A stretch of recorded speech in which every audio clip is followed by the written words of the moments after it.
மகிமைமிகு மணிமங்கலத்தின் இறை என்பர்கள் அனைவருக்கும் மணிமங்கலத்தின் இறை வர்ணனையாளர் அடியேன் மைக் மோகனின் பணிவார்ந்த வணக்கங்கள்.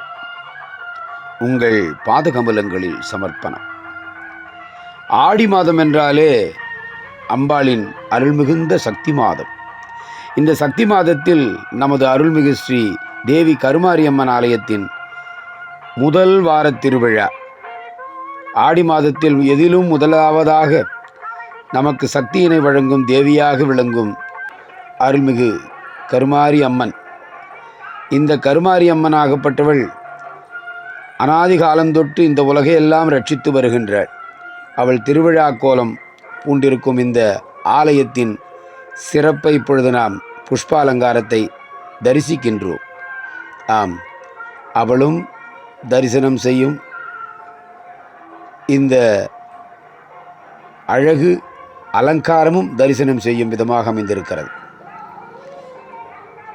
அற்புதமான இந்த ஆலயத்தின் மகாமண்டபத்தை இப்பொழுது நாம் தரிசனம் செய்கின்றோம். அழகான இந்த காய்களும் கனிகளும் வானிலிருந்து பந்தலாய் இங்கு ஜொலிக்கின்றது.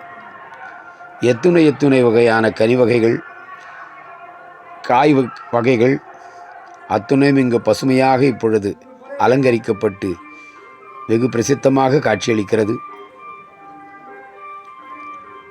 புஷ்ப அலங்காரம், தங்க நிற புஷ்பங்கள் அலங்காரமாக இங்கு அமைக்கப்பட்டு விழிகொள்ளா அழகோடு காட்சியளிக்கிறது.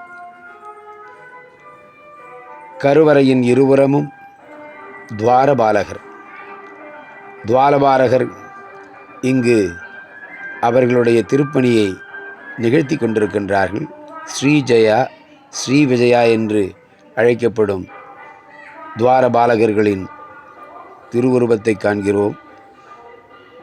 அம்பாள் அமர்ந்திருக்கும் இந்த கருவறையின் படிக்கட்டுகள் படியேறி படிப்படியாக உயர்வதற்காக அவள் திருவடியை நாடுகிறோம். இதோ அம்பாள்.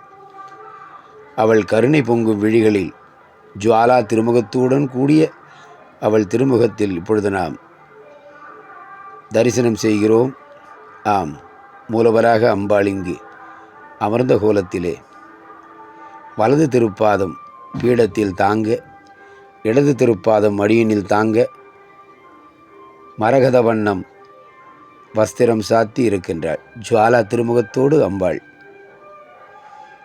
இந்த பசுமையான பச்சை மரகதமாக அமைந்திருக்கும் இந்த திருக்கோலத்தை காண்பதற்காக நாம்